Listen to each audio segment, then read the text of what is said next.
The Lekker Rugby Pod Instant Reaction with Harry Jones. Only on Megaphone Rugby. The best derby in all the world. First off, don't know how to properly hype this, except that all the Bulls fans were sure they were the underdog with no logic. But that's not never been a strong suit for Bulls, is to have so much logic, eh? All I would say first of is, Frans Malherbe, the buffel from Bredasdorp, steaming over, deciding in midair, do I want to be a swan, a goose, a buffalo? Do I want to be a wildebeest sliding into the waterhole in the Karoo, the drought? Salman Murad also with a very surprising, where is the ball? Between my legs, there it is. Proper, present try for the captain. In the end, I think the scrum dominance by the Bulls really made everything difficult on the Stormers. And if that one thing could be fixed, then the game would be a much different complexion. But that's rugby. Early try, 5-0, then 7-5 response, 12-7 by the Bulls, phases by the Stormers, and then Vessels intercepts post-try and falls down. And that has to be sad for him. Some nice touches by Ungerer, especially some really deft exits, which have been in short supply for the Cape side. Willie almost threw a pick. He got one of his kicks to touch yanked out of the sky, and two weak exits, which led to Zas steaming down the left and almost getting Ben Jason Dixon free. But a proper response every time, and Visa has been a workhorse for the Bulls all season with Elrich Lowe with a massive bow out. It seems like he's going to have to pick up a lot of slack. Bulls couldn't handle restarts very well in the first half, and that led to some setups in their 22 by the Stormers. Jury's verdict to take the 3, smart, get that to 15-10, that sort of paid off because the flow of the game, had it not gone that way, would have been difficult. The Stormers were trying to keep the Bulls in Bulls territory, and for the most part, that worked. The line-out wobbles. Don't freeze Joe. Don't freeze overthrow Joe. Don't give him too many instructions right before the throw. Every time he went quick, it was fine. At 17-15, I said it kind of felt about right, but it felt like that scrum wobble was still going to come back to bite, and sure enough, that's what happened. The one wobble at the line-out leads to a scrum, leads to Cameron going huge up the gut, and there you have it. On Cameron and Ruiz, the much-vaunted, much-awaited duel. Big carries by Cam, a jackal, an overrun by Ruiz, and then he kind of settled into the match. Cameron dropped 2 balls cold. Ruiz had 2 hard carries, and then another hard clean, and then another hard carry, got the loose ball, and very viciously hard clean, all legal by the way, and then that offload dropped. So in the end, you'd say that both had their moments, but it looked like Cameron didn't bring his best hands to the party so far. We'll see what happens in the second half. Midfield, I would say Similani has such good instincts for the ball, but got no speed. That toe is lacking. So anytime there is a breakaway, it doesn't seem to go anywhere. More solid by the Bulls, restart ragged. On Willie, I thought he had excellent touches on tactical awareness, but he sometimes fed Zas or Ruiz with big runs. Let's see. The other part that I thought was interesting was that on the scrum battle, the ones I looked at very closely, we had a big push Bulls, penalty advantage Bulls, a wobble scrum reset, a solid scrum, a big Bulls advantage, and a big Bulls penalty. So that's the tail of the first half. And now we go on to the second. Oh, that hurts.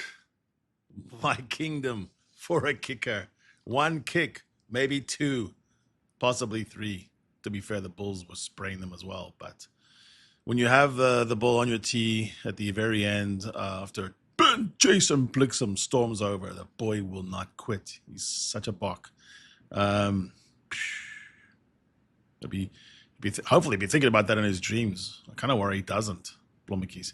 Yeah, you've got to make that. And I think getting yourself in trouble over the tee with the clock ticking is part of it. Player of the match, man of the match, Akker van der Merwe. Well, one of the great plays eclipsing Frans Malherbe's try assist by pinching the ball, not being part of the breakdown, he's allowed to do it, and then rambling all the way. I thought for a second that Galant would be really clever and drag him over and then hold him up, which would have been the play. But instead, it just reset a ruck from which the Bulls could tumble over. Perfect start. Probably the game was won in the first part of the second half, kind of like in the first half, just really good cloakroom coaching. So they had a good set play. They had a good positioning, good flow, 25-17. Restores that crucial 8-point edge. So even when you're chasing and you do catch, it sometimes it feels like you're really going up a mountain.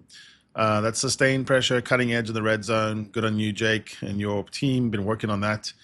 Scrum 6 and 7, Bulls Stampede. Simple ruck targets for the Bulls thereafter. Maybe they should keep the ball in the scrum a little bit more and even just milk it, kind of create that card situation. Nizam card come on, and that's a plot twist later, we know.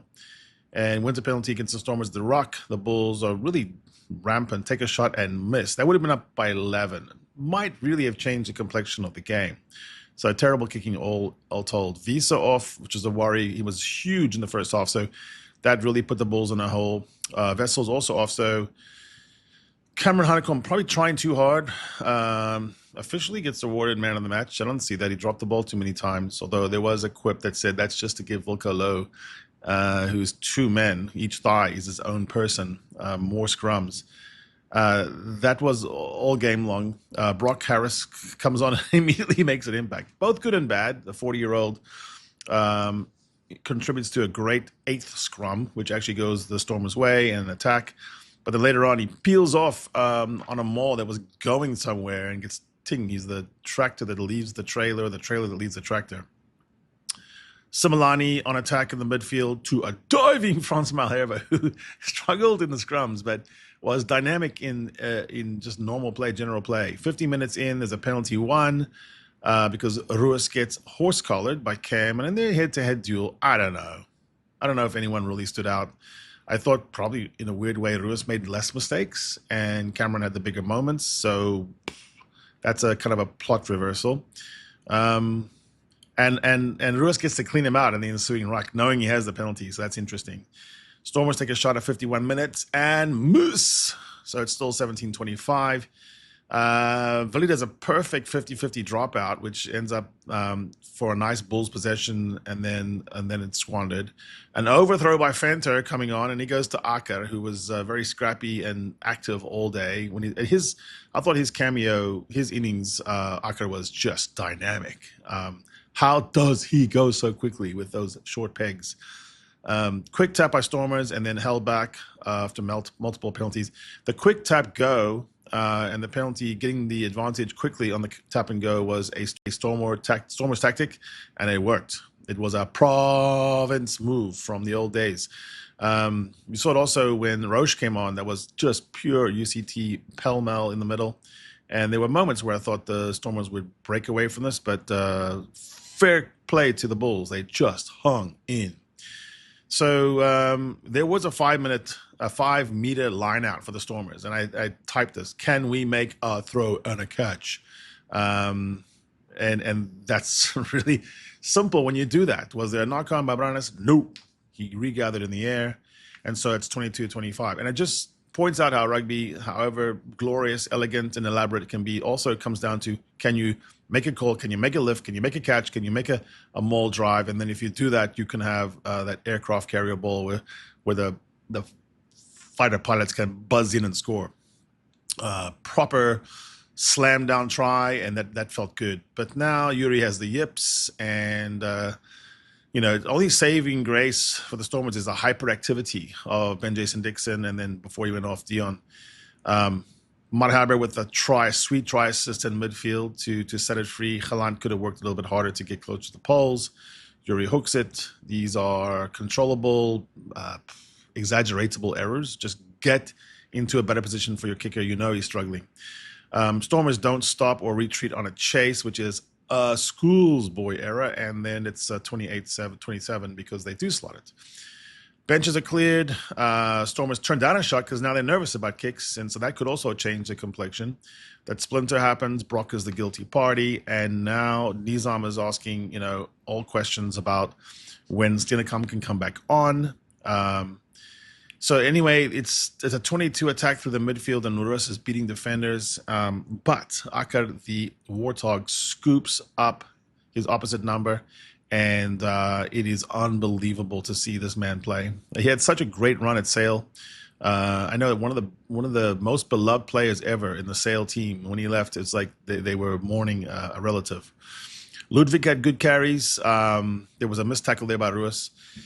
And in the end, you're looking at 17 minutes in, 27-28, and that's the big moment of the match to me. Akar pinches the ball. Stormers are looking good with ball in hand.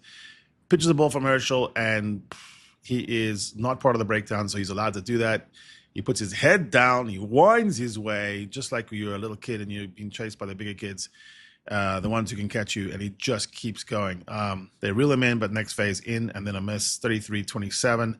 And then from that point on, it's just hang on to your seats. Fair play. There's a Stormers scrum penalty finally, and a line out, 40 meters to go. Bulls jump across and give Yuri a better shot, as his line kicking was not good either. He gets to the 12 meters, and Brock tells Venter, who finds Ben Jason Dixon. There's a maul. There's inching forward.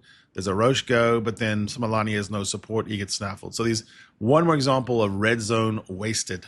4 minutes to go, Stormers in the 22. A ref has talked into a honeycomb jackal by Philly, and then boom, Jason Dixon makes it happen.